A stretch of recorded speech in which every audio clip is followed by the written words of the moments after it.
daquele livro, e durante os outros dias estaremos considerando algumas passagens neste livro, vendo o que o Espírito Santo relata a respeito de algumas igrejas que foram plantadas naqueles dias. Hoje vamos começar em Atos capítulo 1.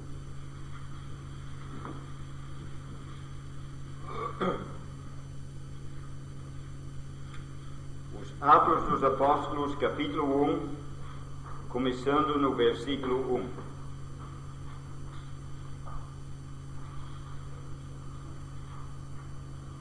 Fiz o primeiro tratado, ó Teófilo, acerca de tudo que Jesus começou não só a fazer, mas a ensinar, até o dia em que foi recebido em cima, depois de ter dado mandamentos pelo Espírito Santo aos apóstolos que escolhera, aos quais também, depois de ter padecido, se apresentou vivo com muitas e infalíveis provas, sendo visto por eles por espaço de 40 dias, e falando do que respeita ao reino de Deus. E estando com eles, determinou-lhes que não se ausentassem de Jerusalém, mas que esperassem a promessa do Pai, que, disse ele, de mim ouvistes. Porque, na verdade, João batizou com água, mas vós sereis batizados com o Espírito Santo, não muito depois destes dias. Aqueles, pois, que se haviam reunido perguntaram-lhe, dizendo: Senhor, restaurarás tu neste tempo o reino a Israel? E disse-lhes: Não vos pertence saber os tempos ou as estações que o Pai estabeleceu pelo seu próprio poder, mas recebereis a virtude do Espírito Santo, que há de vir sobre vós. Ser-me-eis testemunhas, tanto em Jerusalém, como em toda a Judeia e Samaria, e até os confins da terra. E quando dizia isto, vendo-o eles, foi elevado às alturas, e uma nuvem o recebeu, ocultando-o a seus olhos. E estando com os olhos fitos no céu, enquanto ele subia, eis que junto deles se puseram 2 varões, vestidos de branco, os quais lhes disseram: Varões galileus, por que estáis olhando para o céu? Esse Jesus que dentre vós foi recebido em cima no céu, há de vir assim como para o céu o vistes ir. Então voltaram para Jerusalém, do Monte das Oliveiras, o qual está perto de Jerusalém, a distância do caminho de um sábado. E entrando, subiram ao cenáculo, onde habitavam Pedro e Tiago, João e André, Filipe e Tomé, Bartolomeu e Mateus, Tiago, filho de Alfeu, Simão o zelador, e Judas de Tiago. Todos estes perseveravam unanimemente em oração e súplicas com as mulheres e Maria, mãe de Jesus, e com seus irmãos. Agora um versículo no capítulo 2. Capítulo 2, versículo 32. Deus ressuscitou a este Jesus, do que todos nós somos testemunhas, de sorte que, exaltado pela destra de Deus, e tendo recebido do Pai a promessa do Espírito Santo, derramou isto para veres e ouvis. Finalmente, no capítulo 28,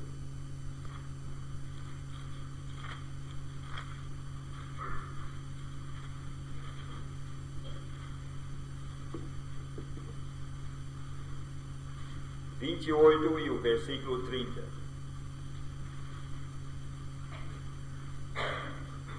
E Paulo ficou 2 anos inteiros na sua própria habitação que alugara e recebia todos quantos vinham vê-lo, pregando o reino de Deus e ensinando com toda liberdade as coisas pertencentes ao Senhor Jesus Cristo, sem impedimento algum.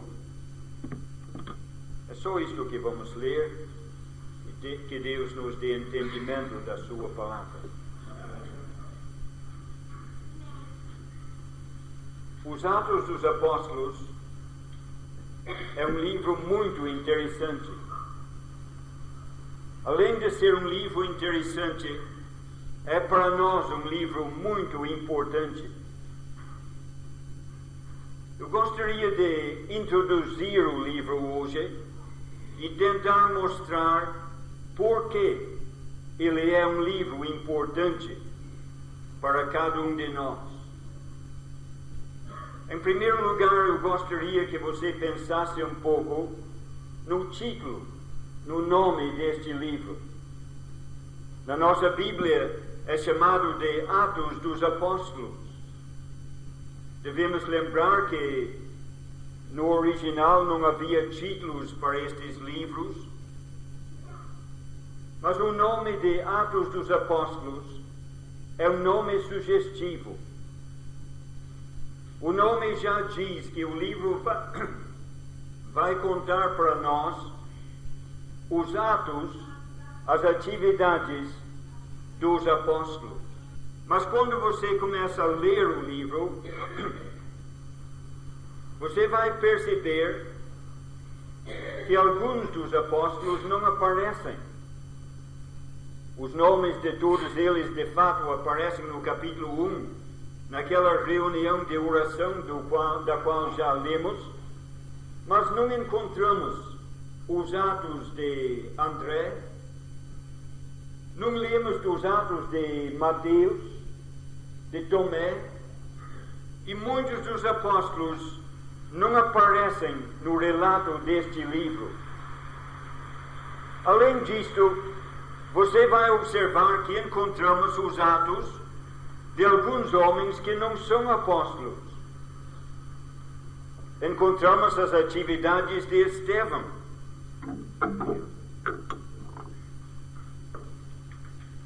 Lemos também dos atos de pessoas como Barnabé, Timóteo e outros ainda que não eram daquele grupo dos apóstolos. Por outro lado, quando você lê o livro, você vai encontrar a palavra apóstolos usado no sentido coletivo, indicando aquele grupo de homens que foram escolhidos pelo Senhor para este trabalho, e o livro refere-se a este grupo de homens mais de 20 vezes. Podemos então chamar o livro de Os Atos dos Apóstolos, se lembramos que o livro não conta todos os atos de todos os apóstolos e também inclui alguns atos de alguns servos de Deus que não eram apóstolos. Talvez um título melhor para este livro seria chamá-lo Os Atos do Espírito Santo. E quando você lê este livro, você logo percebe que quem planejou este trabalho e quem realizou este trabalho não eram os apóstolos. Os apóstolos eram apenas instrumentos nas mãos do Espírito Santo. Logo no início do livro, no versículo 2, lemos que quando o Senhor Jesus ainda estava aqui na terra, Ele deu mandamentos aos seus apóstolos. Mas diz o versículo 2 que Ele deu estes mandamentos pelo Espírito Santo. Logo no início do livro, ele está mostrando a importância e também a autoridade do Espírito Santo. Ainda no capítulo 1, podemos ler no versículo 5, do batismo no Espírito Santo. Quando chega no versículo 8, vemos aqueles discípulos esperando uma promessa, a promessa de receber o poder do Espírito Santo. E no livro encontramos referências diretas ao Espírito Santo 50 vezes, ou seja, numa média, mais de 2 vezes por capítulo, o Espírito Santo aparece neste livro. Para você ver algumas dessas referências e ver a importância dele neste livro, vamos escolher apenas algumas das mais importantes. No capítulo 2 e o versículo 4, vemos no dia de Pentecostes aqueles servos do Senhor falando. Mas diz o versículo 4 que eles falavam segundo o Espírito Santo lhes concedia que falassem. Podemos chegar agora no capítulo 8 e vemos Filipe, o evangelista, trabalhando em Samaria. Um trabalho bem sucedido. Toda a cidade ouvindo a palavra, muitas conversões, batismos, um trabalho muito bem sucedido. De repente, aquele servo do Senhor deixa Samaria, ele deixa aquele trabalho, ele vai para um lugar deserto, onde não poderia esperar encontrar pessoas, mas ele foi para aquele lugar, porque o anjo do Senhor mandou que fossem. Ele não abandonou Samaria, porque foi mandado parar pelos apóstolos, não recebeu uma ordem da igreja em Jerusalém, mas recebeu uma ordem diretamente do céu. Aquela estrada lá no deserto, ele viu passar um carro. E lemos no versículo 29 do capítulo 8, que o Espírito Santo disse: ajunta-te a este carro. Quem estava dirigindo aquele trabalho era o Espírito Santo. Filipe não planejou aquilo, não estava cumprindo ordens de Jerusalém, nem dos apóstolos, mas sim do Espírito Santo. Aquele eunuco que estava no carro se converteu. Logo em seguida foi batizado. E lemos no final daquele capítulo que o Espírito do Senhor arrebatou Filipe e o eunuco não ouviu mais. Quando chegamos no capítulo seguinte, capítulo 9, vemos a conversão de Saulo de Tarso.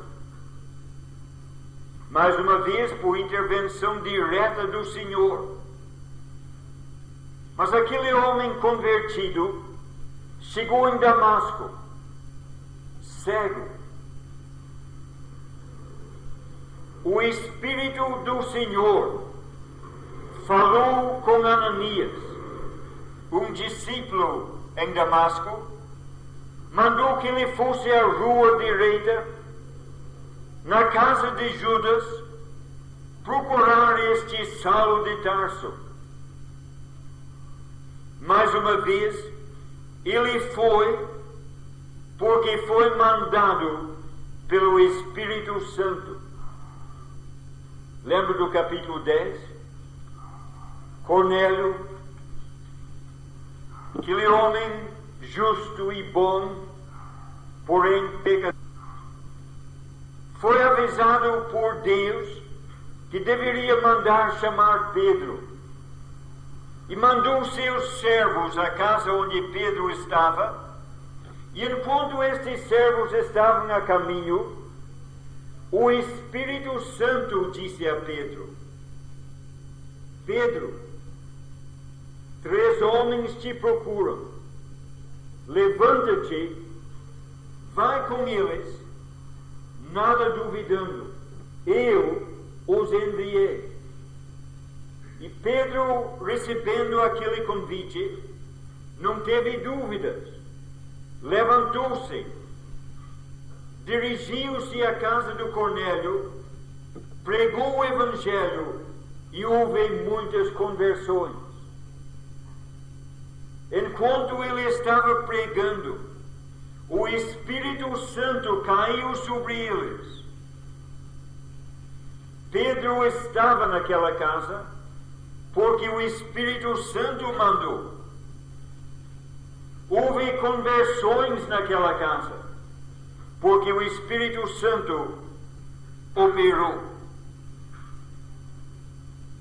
O capítulo 11 repete esta verdade,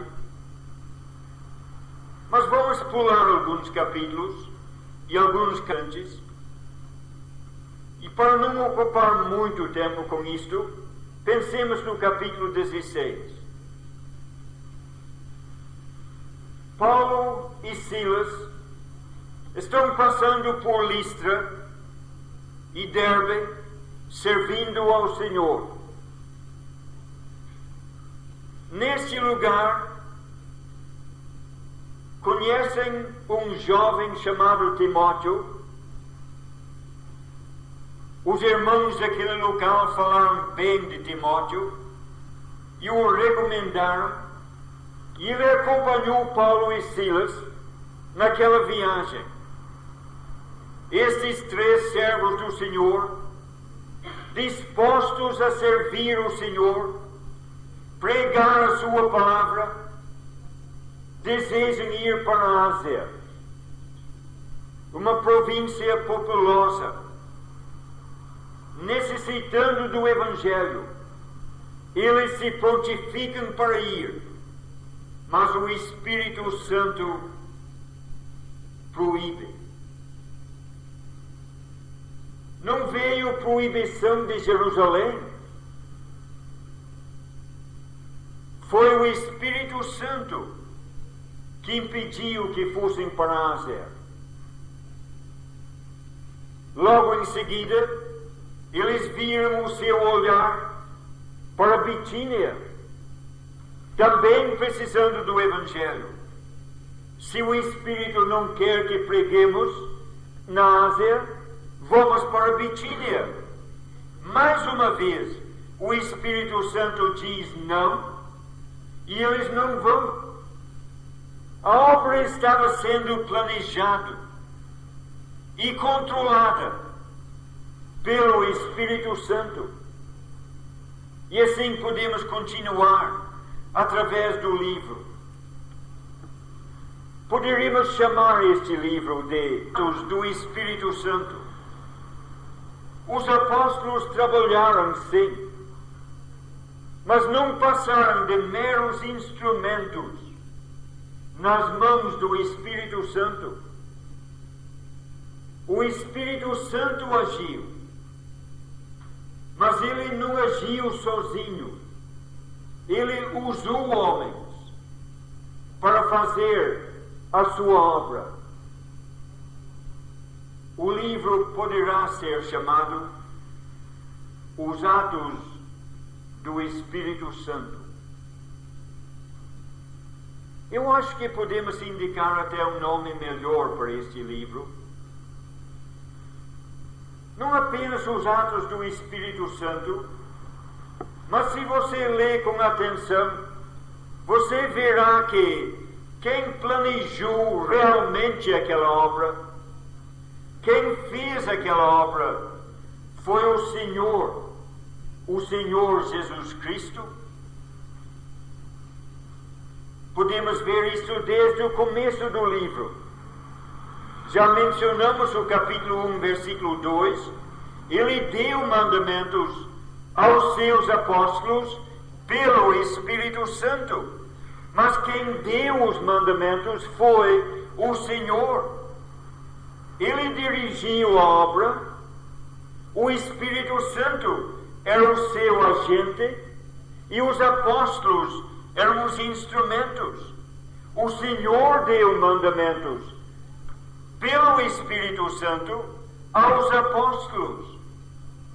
Foi por esta razão que li no capítulo 2, versículo 32 e 33. O Senhor Jesus, crucificado, ressuscitou dentre os mortos, foi elevado à destra de Deus, e sendo glorificado à destra do Pai, Ele derramou isto que agora vocês veem e ouvem. Ele é a fonte, Ele que mandou. Já temos indicado algum caso disto lá em Samaria. Filipe estava pregando, mas o anjo do Senhor lhe disse: levanta-te, vai para o sul, para o lugar deserto. E ele foi, mandado pelo Senhor. E lá no deserto, o Espírito Santo, o divino agente do Senhor, falou outra vez com Filipe. Foi um anjo enviado pelo Senhor que avisou Cornélio que lhe mandasse falar com Pedro. E o Espírito Santo falou com Pedro. Vemos então neste livro os atos do Senhor. Algo parecido com os evangelhos, mas com uma diferença.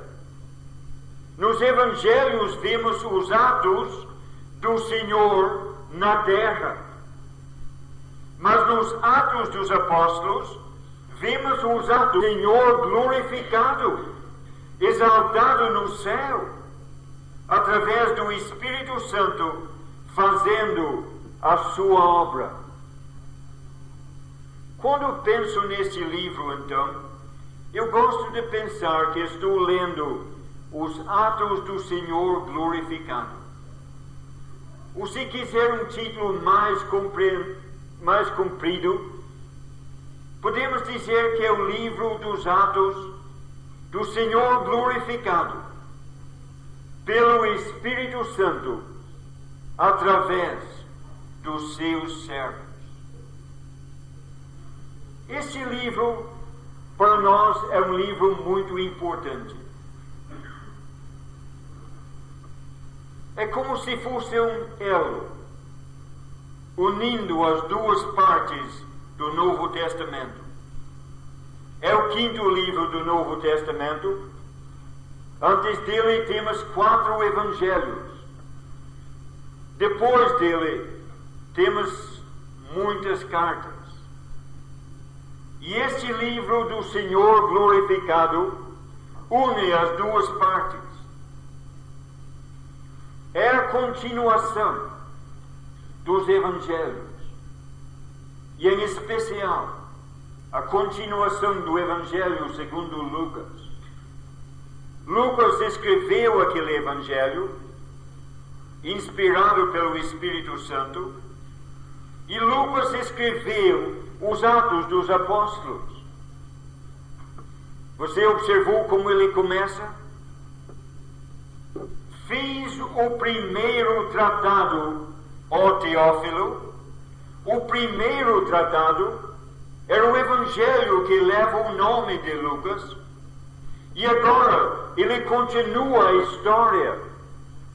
Não é realmente um livro novo, é uma continuação do Evangelho. O Senhor Jesus agiu aqui na terra, e quando ele morreu, ressuscitou e subiu às alturas do céu, não colocou um ponto final naquela obra.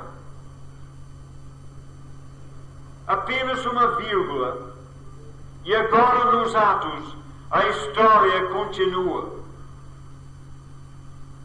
Os Atos apresentam a continuação da obra iniciada nos Evangelhos. É também o plano de fundo das cartas, das epístolas. Quando você lê os Atos dos Apóstolos, você vai ver a chegada do Evangelho em Corinto, por exemplo. E quando vai para as cartas, vai encontrar duas cartas escritas à igreja em Corinto. Você vai encontrar nos Atos a formação da igreja em Filipos, da igreja em Tessalônica, das igrejas da Galácia. E você vai encontrar cartas dirigidas a estas igrejas. De sorte que, se nós queremos entender bem as cartas, nós temos de ler os Atos dos Apóstolos. Para entender bem as cartas aos Coríntios, precisamos vê-los no seu contexto histórico, lendo em Atos capítulo 18. Se você quer compreender bem as duas cartas aos Tessalonicenses, você tem que voltar aos Atos capítulo 17 e ver o plano de fundo. Aquela carta tão preciosa aos Filipenses exige que aos Atos capítulo 16 para ver o início daquele trabalho. Os Atos apresentam o plano de fundo das cartas e, portanto, é um elo unindo a parte histórica com a parte doutrinária. É a continuação dos Evangelhos, é a introdução às cartas. Outra coisa que devemos observar neste elo: quase todas as verdades relacionadas à igreja aparecem pela primeira vez nos Evangelhos. Parece estranho dizer isto, porque a igreja não existia naquele tempo. A igreja começou em Atos capítulo 2, mas quase todas as verdades relacionadas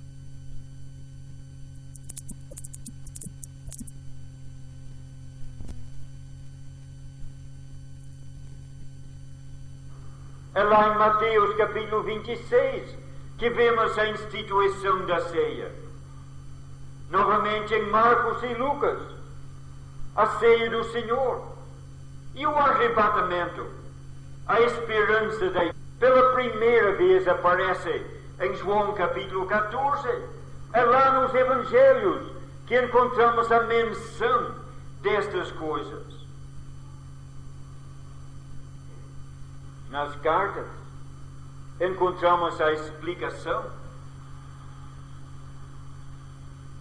Ouvimos a primeira menção da igreja em Mateus 16, mas é a carta aos Efésios que vai explicar para nós o que é a igreja, o corpo de Cristo, esta igreja que Ele está edificando, a sua noiva, mencionada em Mateus, explicada em Efésios. A igreja local, mencionada em Mateus 16, mas explicada em Coríntios. É na carta aos Coríntios que você vai ver uma igreja local testemunhando como funciona. Vai ver a explicação do que é uma igreja local, mencionada em Mateus 18, explicada em 1 Coríntios. A ceia do Senhor, mencionada em Mateus, Marcos e Lucas, mas é em Coríntios capítulo 10 e capítulo 11 que você vai entender melhor o que significa esta ceia do Senhor. O nosso arrebatamento, mencionado em João capítulo 14, mas é principalmente em Tessalonicenses 4, o 1 Coríntios 15, que vamos entender o que realmente é a nossa esperança. Assim podemos dizer que as verdades relacionadas à igreja são mencionadas nos evangelhos e explicadas nas epístolas, mas entre os evangelhos e as cartas temos os Atos dos Apóstolos, onde vemos estas mesmas verdades demonstradas na prática. Lemos de igrejas locais, nas cartas, Corinto, Filipos, Tessalônica. Temos a menção em Mateus, as explicações nas cartas, mas vemos demonstrada a vida destas igrejas nos Atos dos Apóstolos. A ceia do Senhor, mencionada nos Evangelhos, explicada em Coríntios, demonstrada em Atos capítulo 20, quando no primeiro dia da semana reuniram para partir o pão.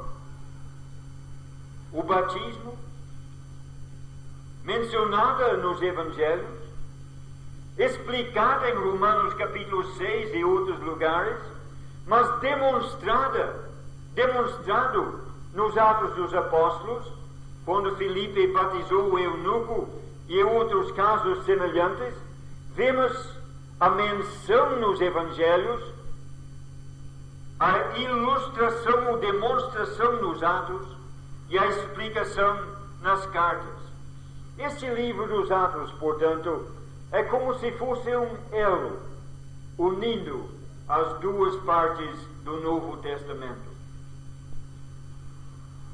Eu creio que nesta altura nós deveríamos pensar um pouquinho numa análise simples deste livro.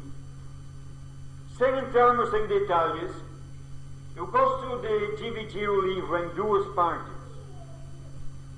Baseando esta divisão no capítulo 1, versículo 8. Naquele versículo, lemos: ser-me-eis testemunhas em Jerusalém, na Judeia, na Samaria e até aos confins da terra. Se você ler os primeiros 12 capítulos 1 a 12, você vai ver os apóstolos, os servos de Deus e as igrejas testemunhando em Jerusalém, na Judeia e em Samaria. Mas quando entramos no capítulo 13 e até o fim do livro, vemos igrejas e apóstolos e servos de Deus testemunhando em lugares mais distantes, avançando até os confins da terra. A primeira parte, que trata principalmente de Jerusalém, Judeia e Samaria, vemos em destaque as atividades de Pedro. Vemos outros como Estevão, mas especialmente Pedro está em primeiro plano, primeira parte, testemunhando em Jerusalém, Judeia e Samaria. Na segunda parte, quando o testemunho expande, visando alcançar os confins da terra, vemos em primeiro plano as atividades do apóstolo Paulo. Quando termina a primeira parte, no capítulo 12, vemos Pedro o apóstolo, liberto da prisão por intervenção direta do Senhor, abrindo as portas da prisão, libertando Pedro. E no final do mesmo capítulo, vemos a morte por intervenção direta do Senhor, a morte de Herodes, o inimigo, o perseguidor.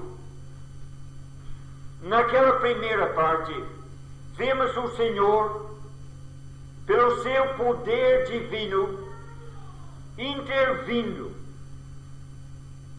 naquele trabalho. Quando chegamos no final da segunda parte, é diferente. Se na primeira parte observamos Pedro liberto da prisão, a segunda parte termina com Paulo deixado na prisão. 2 anos inteiros presos naquela casa, porém tendo liberdade para continuar pregando para todos que viessem a ele. Por que esta diferença? Talvez levando em conta que na primeira parte o judeu estava em destaque e na segunda parte os gentios. Deus está demonstrando por sinais o seu poder para aqueles judeus. Os judeus precisam de sinais, mas por um dia Ele quer que aprendamos uma lição. Talvez não vejamos de uma forma tão miraculosa a mão do Senhor abrindo as portas das prisões, matando os inimigos, ressuscitando mortos, fazendo milagres. Ele ainda faz e pode fazer, mas talvez não vejamos tantos sinais. Mas Ele nos mostra que a sua graça nos basta. Porque se Paulo ficou na prisão, ele teve graça suficiente para naquela situação, naquelas cadeias, continuar pregando, superando a dificuldade, não por intervenção angélica quebrando as cadeias, mas por administração de graça divina, fortalecendo-nos no meio das dificuldades. Ele está dizendo a cada um de nós: a minha graça te basta. Uma coisa mais para completar. Este livro é um livro singular, diferente de todos. O homem que o Espírito Santo usou não era um apóstolo, era Lucas, o médico amado. O livro dele é diferente de todos os livros. Já temos indicado que este livro não tem um começo como os outros livros têm. É realmente a segunda parte do Evangelho que Lucas escreveu. É simplesmente uma continuação. Os primeiros 14 versículos repetem algumas coisas que Lucas já tinha escrito no Evangelho, uma mera repetição, uma recapitulação com ênfase novo em alguns pontos novos, mas ligando os dois livros. É um livro, então, que não tem um começo. É uma continuação, apresentando uma obra que começou antes e que está continuando. E quando chega no capítulo 28, onde acabamos de ler, você vê um livro terminar sem concluir. Não tem um fim formal. O último versículo deixa Paulo pregando com toda a liberdade para aqueles que vêm ouvi-lo, e o livro encerra com Paulo ainda pregando. Nem terminou a pregação. não encerrou o assunto. É um livro singular. E o que Deus quer dizer com isto? Lembra o que indicamos no início?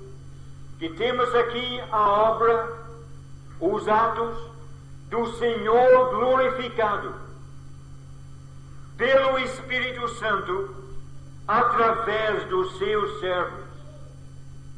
Esta obra com Pedro começou com o próprio Senhor. Esta obra não terminou quando os apóstolos morreram. Esta obra continua até hoje. O Senhor subiu às alturas do céu, assentou-se à destra do Pai e, glorificado, Ele enviou o Espírito Santo para orientar, para capacitar, e o Senhor glorificado continua fazendo a sua obra no mundo até hoje. O livro não encerrou, a obra não terminou, a obra continua. E eu gostaria nestes últimos momentos de aplicar isto aos nossos corações. Se é verdade que o Senhor glorificado está trabalhando no mundo hoje, será que você, meu irmão, está percebendo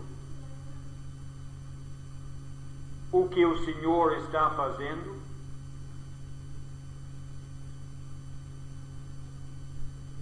Será que nós discernimos a obra do Senhor?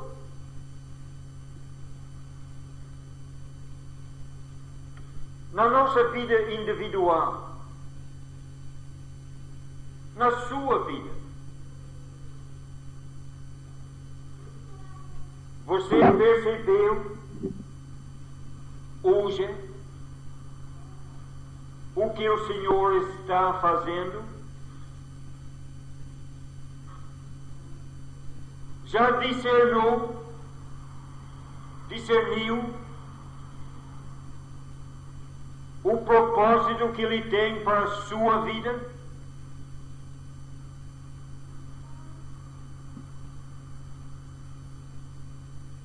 Em nível coletivo, como igreja, será que nós percebemos o que o Senhor está fazendo? Ou deixe-me fazer a pergunta de outra forma. Nós estamos tentando fazer algo para o Senhor, ou o Senhor está fazendo algo conosco? A diferença é muito grande.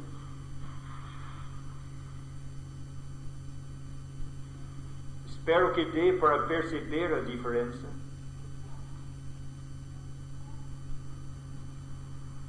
Muitos, com bons motivos, querem fazer um trabalho para o Senhor. Planejam, se esforçam, querendo fazer algo para o Senhor porque amam ao Senhor. Mas não é isto que o Senhor quer de nós. O Senhor está fazendo uma obra neste mundo. Ele enviou o seu Espírito Santo para fazer esta obra. E o Espírito Santo fará esta obra através de homens e mulheres salvos pela graça de Deus. Ele quer fazer a obra através de mim, através de você. Já percebemos o que é que Ele quer fazer? Estamos vendo a mão do Senhor usando-nos?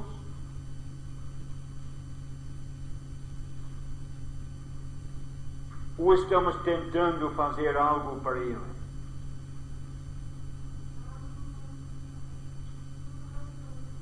Nós tomamos a iniciativa de planejar e fazer?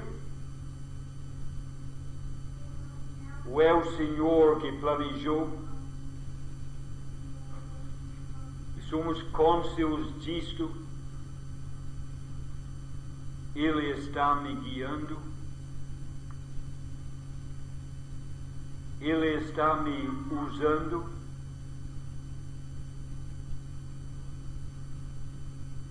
Paulo disse aos Coríntios: amados irmãos, sede firmes, inabaláveis, sempre abundantes na obra do Senhor, não na nossa obra para o Senhor, sendo que o vosso trabalho não é vão no Senhor.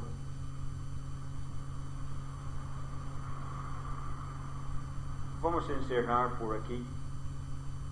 Mas amanhã, se Deus permitir, vamos começar a olhar alguns exemplos neste livro dos Atos,